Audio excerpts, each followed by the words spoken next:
Buenos días. Esta es la iniciativa Bicentenario, que Bicentenario, que es una campaña que busca revalorar el aporte de los pueblos originarios del Perú, los pueblos andinos, amazónicos, rurales de nuestro país, en la construcción de la patria peruana, queriendo resaltar ese tipo de aportes en el marco del Bicentenario que se acaba de celebrar el pasado 28 de julio.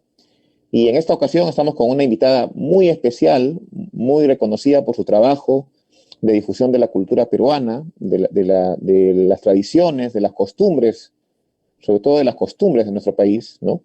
Estamos con Sonali Tuesta. Ella es periodista, directora audiovisual y creadora del programa Costumbres, que durante muchos años ha explorado las diversas tradiciones, las diversas fiestas patronales y otras cuestiones de nuestros pueblos que muchas veces han estado olvidados, abandonados por el centralismo que existe en el país, ¿no?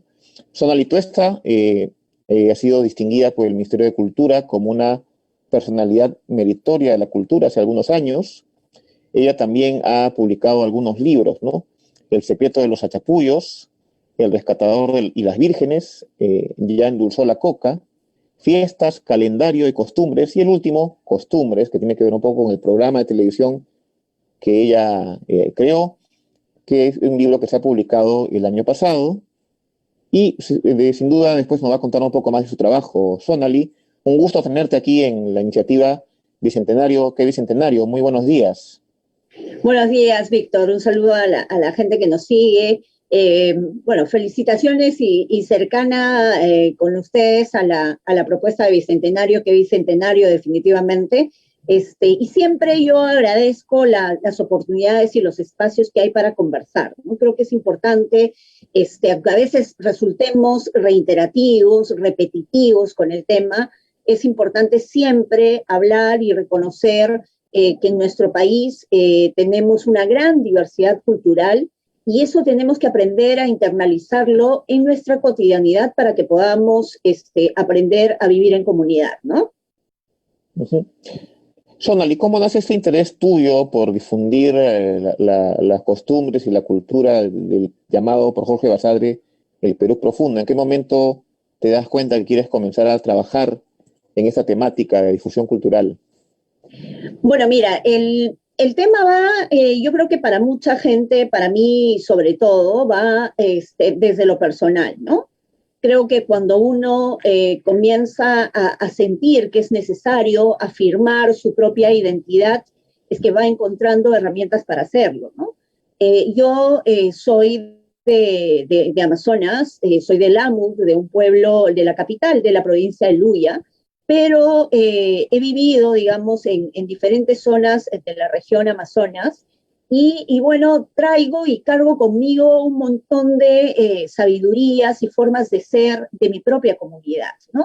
Que una vez instalada en Lima, te das cuenta que o hablas distinto, o hablas con un dejo que no te has dado cuenta en tu pueblo, o piensas de diferente manera, ¿no?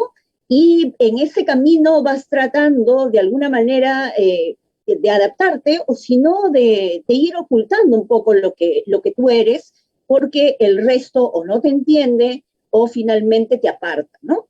Entonces, en ese camino, digamos, de identificación, yo primero encontré la poesía para afirmar mi origen, ¿no? Y en ese avanzar de las ciencias de la comunicación, porque yo estudié ciencias de la comunicación, pues encontré de qué cosa quería hablar, ¿no? Primero era que yo quería dar a conocer cómo era mi tierra, cómo eran mis paisanos, mis paisanas, y cómo conociendo toda esa riqueza que ellos tienen, se podría encontrar ciertos puentes para identificarte y para admirarlos, apreciarlos y respetarlos sobre todo, ¿no? Entonces, fue un camino que he ido haciendo a través de la escritura hasta que por estas cosas de la vida finalmente, porque fue una cosa súper casual, llegó la propuesta de la televisión y empezó a formarse, a crearse por ahí lo que es costumbres, ¿no? Uh-huh. Y cuando comenzaste con el tema de costumbres, ya como programa de televisión, como propuesta, ¿qué dificultades encontraste en este sentido? Bueno, eh, de hecho que al principio todo para mí era pues necesario de poder contar, ¿no? Cuando ya se afirmó la propuesta que nació en un canal de UHF, que es el canal 57, y luego ya oficialmente pasa a la entonces Televisión Nacional del Perú, hoy TV Perú. Entonces el tema ahí de ir conociendo, digamos, las historias de cada uno de los pueblos a través de la gente, de su propia gente, pues comenzó con un escenario informativo bastante limitado, ¿no? Porque no teníamos la posibilidad ahí del Internet, ni siquiera había un uso, digamos, masivo del celular. Entonces había como mucho, todavía no había elementos como para investigar algo que se pueda conocer actualmente, en ese momento, de lo que pasaba en las diferentes regiones, ¿no? Al menos en el tema festivo. Lo que había era obviamente publicaciones que se habían hecho en años muy, muy anteriores sobre lo que significaban algunas celebraciones o algunas costumbres, ¿no? Entonces partimos de lo que había, ¿no? Entonces íbamos a un lugar que había sido identificado años atrás, pero no sabíamos exactamente si todavía se realizaba la fiesta o cómo había variado la costumbre, o finalmente quiénes eran los protagonistas en ese momento, ¿no? Entonces era muy intuitivo. Entonces muchas veces nos llevamos sorpresas complejas, porque ya algunas festividades no existían, porque muchísima gente había migrado, había sido desplazada en la época de del conflicto armado y definitivamente no había regresado, ¿no? Entonces era hacer la historia con lo que te encontrabas en ese momento, ¿no? Y me di cuenta que eso era también súper importante, porque nos convertimos en cronistas de lo que estaba pasando en ese momento, ¿no? Entonces, hay muchas cosas que tú quizás del año 2000, 2001 vas a saber solo a través de mi programa, ¿no? Porque no hay otro registro. Entonces, ya con el avance de las comunicaciones, esto ha ido también dándose de manera muy importante en el lenguaje que utilizamos para contar las historias y en el acceso que podamos tener a diferentes lugares del país, ¿no? Hubo sí un momento en todo este tiempo en que se me pedía en algún momento que vaya a lugares más conocidos, ¿no?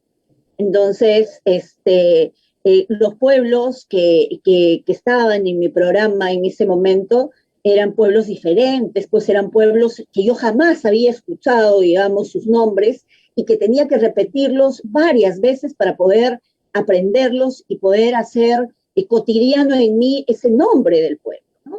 Que finalmente ni siquiera estaba en el mapa, ¿no? Entonces, pero existía y tenía toda una valiosa contribución que darnos a todos los peruanos, ¿no?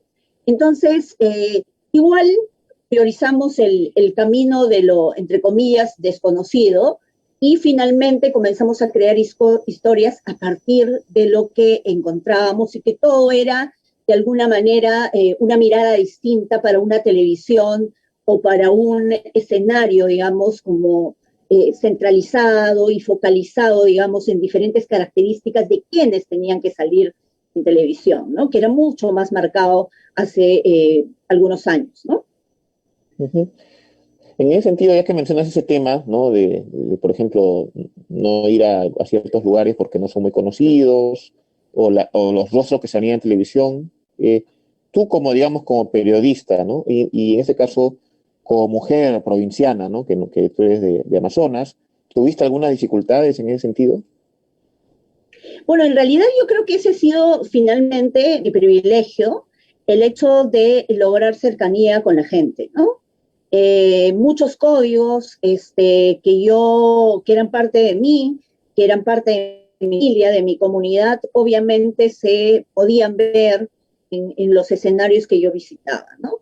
Entonces había mucha cercanía desde el principio, mucha empatía entre nosotros que llegábamos y la gente que nos esperaba, ¿no? Entonces se fue desarrollando una fuerza de vínculo ahí y de confianza, que es tan importante, ¿no? Entonces, las mujeres, los varones, comenzaban a contarme cosas súper interesantes e importantes para ellos, que yo las recibía con todo respeto y las ponía con mucho respeto también en las historias que ya salían editadas en el programa Costumbres, ¿no? Entonces creo que esa mística que surgió en ese momento ha sido una cosa, digamos, muy fuerte que ha sido nuestra carta de presentación frente a otras comunidades, ¿no? El hecho que ya nos veían cómo era la dinámica del programa, cómo había un cuidado, digamos, por lo que nos decían, creo que hacía que la gente ya tenga ganas de recibirnos, ¿no? Entonces comenzaron a acercarse con nosotros por diferentes maneras de comunicación, ¿no? Por el correo, por las cartas físicas, por las llamadas telefónicas, que la gente quería que vayamos, ¿no? Entonces, hay dos escenarios ahí. Con la gente yo creo que ha funcionado el hecho de ser mujer, el hecho de ser mujer provinciana, y el hecho de tener, digamos, un trabajo de comunicación que yo he aprendido a relacionarme, ¿no? Y a poder comunicar, ¿no? A generar comunicación, porque eso es importante. O sea, tú puedes aprender la teoría, pero en el campo tienes que aprender a generar comunicación y no a entorpecerla, ¿no? Entonces, sí, la gente te habla de una manera determinada y tú cierras el espacio y dices, ay, puta, no te entiendo, o habla de otra manera, entonces cortas la comunicación. Entonces, en nuestro país incluso, la comida es una forma de comunicación, ¿no? Y la comida en la fiesta es fundamental. Entonces, si tú estás pensando en que no vas a comer porque eso lo desconoces o finalmente porque es mucho, entonces cortas la comunicación ahí y ya no se da la fluidez que finalmente nosotros hemos logrado como programa Costumbres, ¿no? En el otro escenario, digamos, del trabajo técnico, sí puede haber habido algunos problemas porque a veces hay pues una mayoría masculina que trabaja en el tema audiovisual, ¿no? Entonces, definitivamente que los dirija una mujer, y en esa época yo, mucho más joven, obviamente, como que no le gustaba eso a la gente, ¿no? Pero en ese camino también hay que aprender a cohesionar en lugar de dividir, porque finalmente todos tenemos que trabajar aunque no nos guste estar juntos. Entonces, finalmente se han priorizado ahí ciertas cosas, ¿no? Además, yo desde el principio tenía reglas establecidas. Una vez un chico me preguntó en una nota, no me acuerdo que era un chico de Somos, creo, me preguntó, claro, Sonali, ya, o sea, tú vas porque a ti te interesa, porque tú estás con el tema, pero ¿cómo jalas a todo el equipo a irse a un lugar que de repente ni siquiera tienen ganas de ir y se van a ir a condiciones complicadas, ¿no? Y finalmente ese era el compromiso que fueron desarrollando, ¿no? Hasta que ya tuve un equipo único que dejó con el tema y que definitivamente también asumía con la misma pasión las historias que nosotros contamos, ¿no? Ujú. Ahora, con respecto al tema del programa en sí, que ha sido un gran esfuerzo de tu parte reconocido, ¿no? En cuanto a la difusión de la cultura peruana, y a pesar de que esto ya se conoce, ¿no? Y que permite ver una parte de ese Perú que muchos no conocen, de alguna forma, todavía persisten la discriminación, el racismo, ¿no? El desprecio muchas veces, ¿no? Y en estos últimos meses de campaña electoral, sin entrar mucho al tema político, pues se ha visto mucho de eso y aún hasta ahora que ya hay un nuevo gobierno. ¿Por qué crees que persiste esto todavía y qué se debería hacer? Bueno, Víctor, lamentablemente, o sea, hablar de la diversidad cultural ya se ha convertido en un tema político, ¿no? Entonces, yo te juro que a mí me duele mucho, me duele muchísimo el hecho además de que por más de 20 años hayamos hablado del país y su diversidad, y yo pensé que ya mucha más cantidad de gente de la que hoy existe en realidad, pensé que había madurado en el tema y había reconocido o sido capaz de reconocer esta diversidad cultural y en lo cotidiano también, ¿no? Porque claro, o sea, tú aplaudes al danzante de tijera que aparece y que dices orgulloso que es de tu país y tanta cosa, pero cuando ese danzante de tijera se quita el traje y es un ciudadano, entonces como que ya el tema de la diversidad se traduce en otra cosa, ¿no? Entonces, lo que hemos hecho en muchos casos es ver a la costumbre, a la tradición, a los objetos rituales como parte de un decorado o de un escenario, ¿no? Entonces, claro, los aplaudimos, podemos estar orgullosos, pero en el plano cotidiano no admiramos a los depositarios de la costumbre y más bien los alejamos porque hablan distinto, porque no los entendemos o porque tienen una mirada diferente del territorio, del espacio, de la vida misma, ¿no? O creen distinto, que es tan importante, ¿no?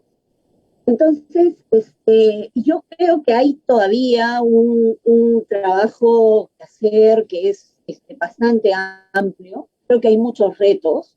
Creo que a veces hasta resulta perturbador. Hemos visto para mucha gente que alguien te hable quechua en un escenario, digamos, al que tú no estás acostumbrado a escuchar ese idioma, que es un idioma oficial, ¿no? Y que está mencionado en la Constitución. Entonces, ¿cómo se hace, digamos, si es que por ahí escuchamos el aguajún, el shipibo, el yanesha, por ejemplo?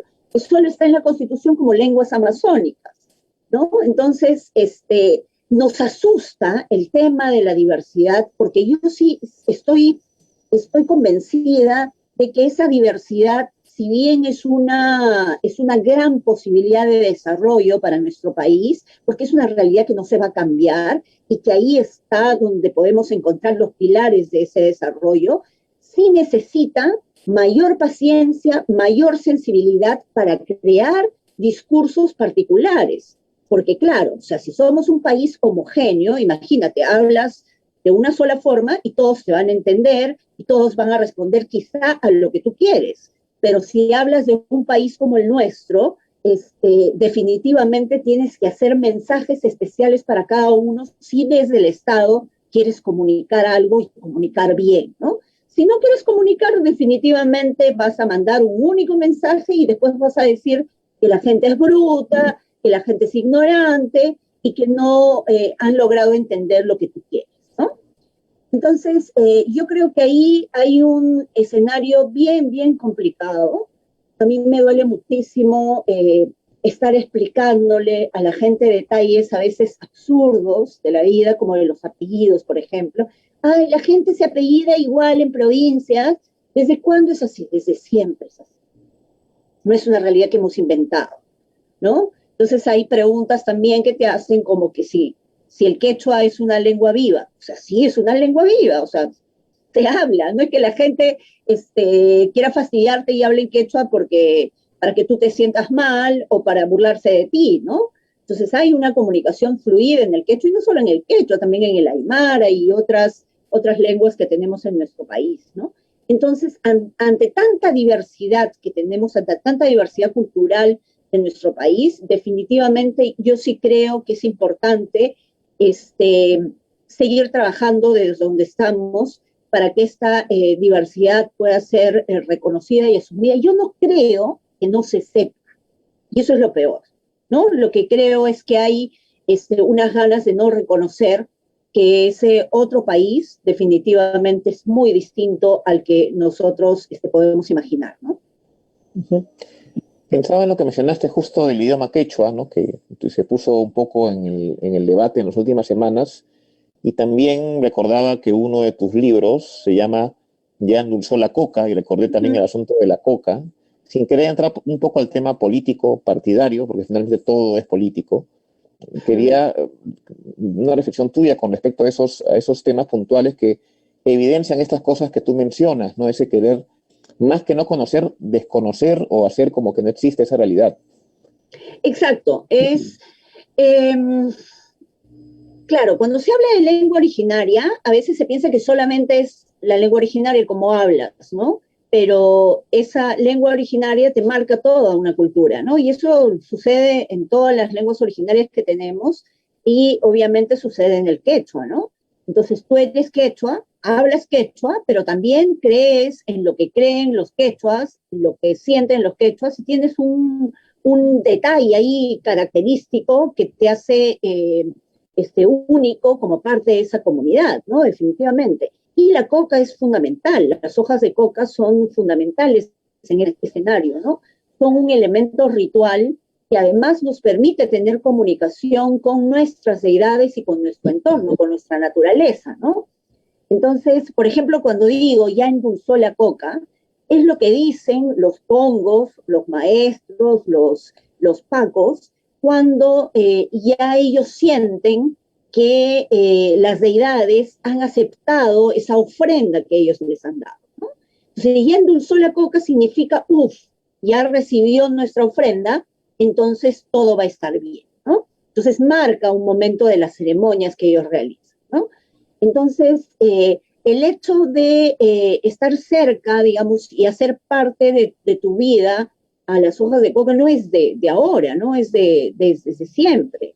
Es parte inherente de las diferentes realidades. He estado la vez pasada, hay un texto que yo escribí que es imitando a las guayatas, por ejemplo, que es un ritual que se hace en Chaguaitire, en una comunidad de Pisac, en el Cusco, y entonces ellos hacen una ceremonia que se llama Santurruma Taca, ¿no? Que es de agradecimiento a la tierra para que pueda florecer, para que pueda dar buena cosecha, ¿no? Entonces, cuando ellos agarran, por ejemplo, las 3 hojas de coca, les dan su aliento, ¿no? Tu aliento le das, ¿no? Y ese es el samay, por ejemplo. Le estás pasando tu aliento para que pueda, digamos, llenarse de energía y sea, digamos, una comunicación más auténtica con lo que tú estás pidiendo, ¿no?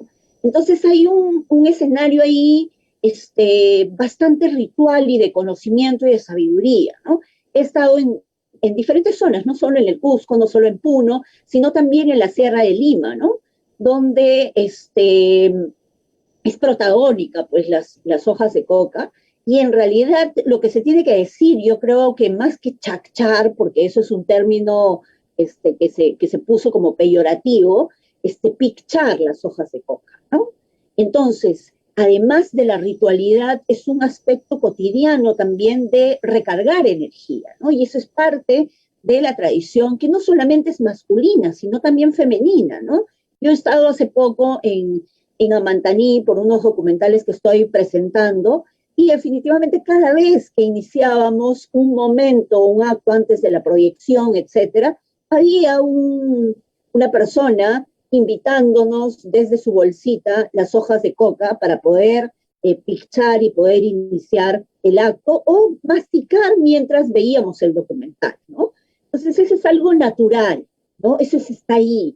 Pero obviamente, si eso no lo ves como parte de tu cultura, como parte de tu vida, definitivamente te va a parecer pues raro o atrevido, ¿no? Y eso en un país, o sea, eso es lo que te digo, Víctor, y a mí eso me preocupa.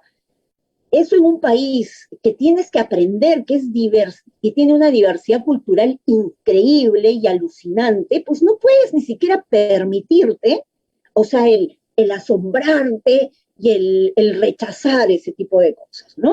Entonces lo que tienes que hacer si no sabes es preguntar, y si no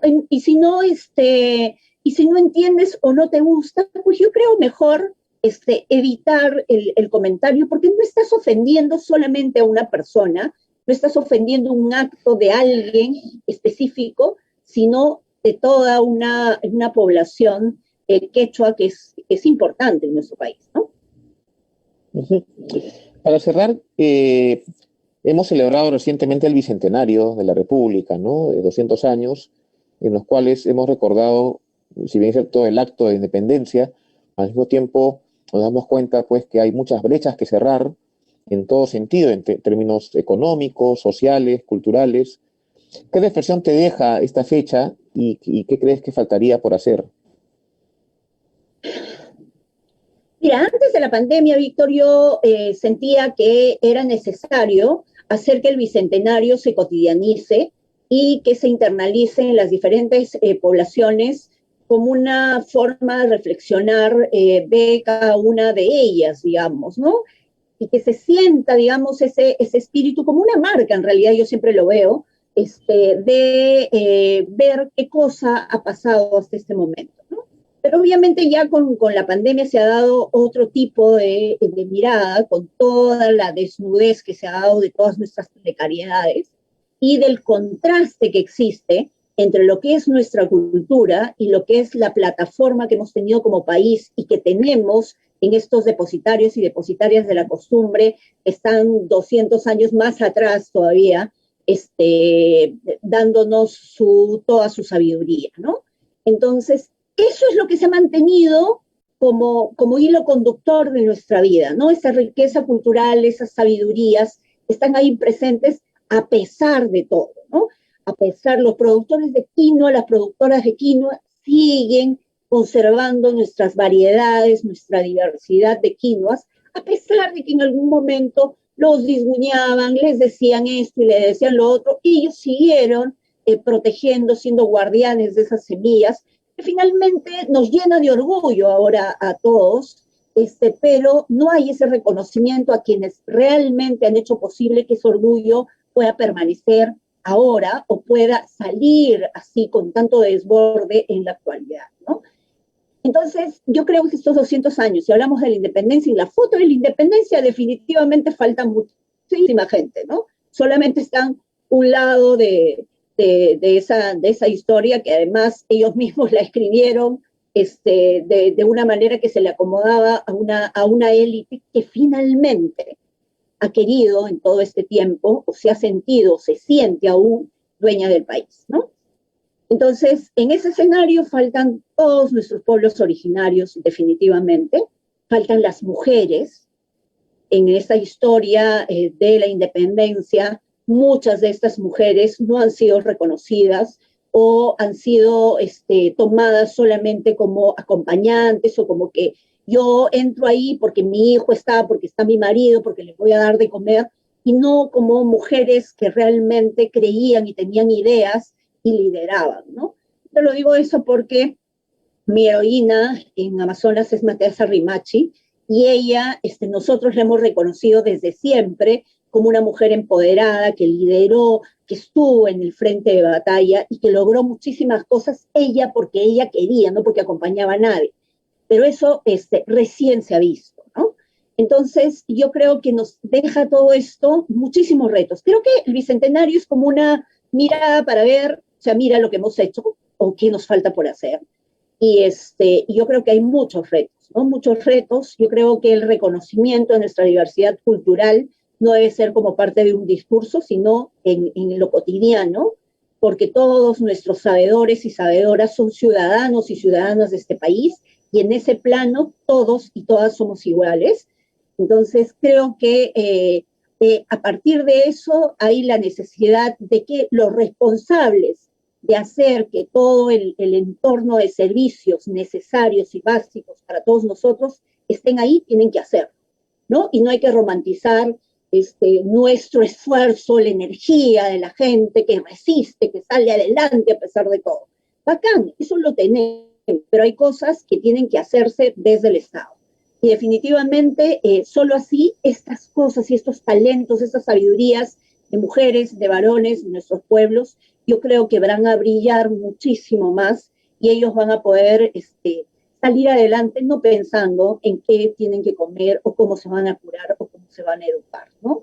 Creo que esa es una tarea que tiene que ser ya de ahora, ¿no? Para que juntos apalanquemos el desarrollo, que creo que es tan importante y tan diferente también para todas nuestras zonas del país, ¿no? Uh-huh. Muy bien, hemos estado con Sonali Tuesta, directora audiovisual y creadora del programa Costumbres, periodista. Ha sido un gusto, un placer poder conversar con ella y escuchar sus reflexiones en base a su conocimiento de la realidad peruana, luego de sus recorridos por todo el país, ¿no? Difundiendo la cultura y la problemática también de nuestros pueblos originarios y de nuestros pueblos andinos, amazónicos. Muchas gracias, Sonali, por haber estado con nosotros. Y con ustedes les saluda Víctor Liza, de la iniciativa Bicentenario que Bicentenario. y estaremos ya en otra oportunidad con con un nuevo diálogo. Muy buenos días, hasta luego. Gracias, Víctor. Gracias. Gracias.